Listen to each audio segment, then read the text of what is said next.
Hey there, it's me Nazmul Hasan Naz. আজকে আমরা একটা টুথপেস্ট আর একটা টুথব্রাশ দিয়ে প্রেজেন্ট টেন্স শিখবো। তোমরা জানো যে প্রেজেন্ট টেন্স হচ্ছে চার প্রকার। একটা হচ্ছে ও ও ও তোমরা জানো যে প্রেজেন্ট টেন্স হচ্ছে চার প্রকার। একটা হচ্ছে ইনডিফিনিট, একটা হচ্ছে কন্টিনিউয়াস, একটা হচ্ছে পারফেক্ট, একটা হচ্ছে পারফেক্ট কন্টিনিউয়াস। সো আমি যে দাঁত ব্রাশ করি, সকালে করি, রাতে করি, শনিবার করি, রবিবার করি, মঙ্গলবার করি, বৃহস্পতিবার করি, শুক্রবার করি, এটা আমার অভ্যাস। It's my habit.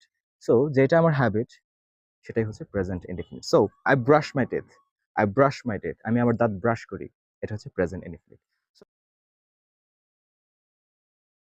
So I am going to brush my teeth, I am going to brush my teeth, so I am going to brush my teeth. Yes. তো এখন কি হচ্ছে? আম ব্রাশিং মাই টিথ।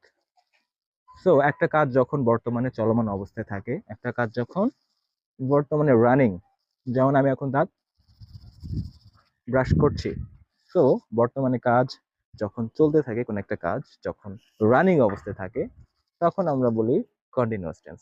সো আমি যে দাঁত brush করছি, I am brushing my teeth, I am brushing my teeth, this is present continuous tense. ওকে।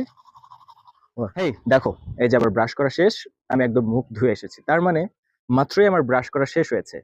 তাহলে I have brushed my teeth, I have brushed my teeth, আমি দাঁত ব্রাশ করেছি, একটু আগে করছিলাম, এখন আমার করা শেষ।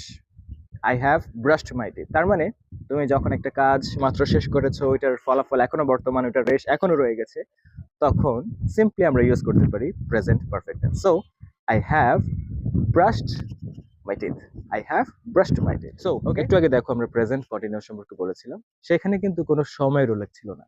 যদি প্রেজেন্ট কন্টিনিউয়াস টেন্সের মধ্যে তুমি কতক্ষণ ধরে কাজটা করছো আর কাজটা কখন শুরু করেছো এরকম কোনো তথ্য দেওয়া থাকে, তখন সেটা হয়ে যাবে প্রেজেন্ট পারফেক্ট কন্টিনিউয়াস। যেমন আমি 5 মিনিট ধরে দাঁত ব্রাশ করছি, I have been brushing my teeth for 5 hour, 5 minutes, my god. So I have been brushing my teeth for 5 minutes. কখন শুরু করেছি? ধরো যে সকালে শুরু করছি, এখনো দাঁত ব্রাশ করতেছি, I have been brushing my teeth since morning.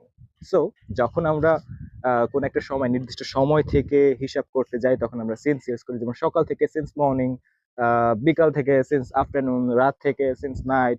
আর যখন আমরা একটা নির্দিষ্ট সময় ডিউরেশন বলি, কতক্ষণ ধরে করছি, তখন আমরা ফর ইউজ করি। যেমন আমি 5 মিনিট যাবত দাঁত ব্রাশ করছি, I have been brushing my teeth for 5 minutes. Okay.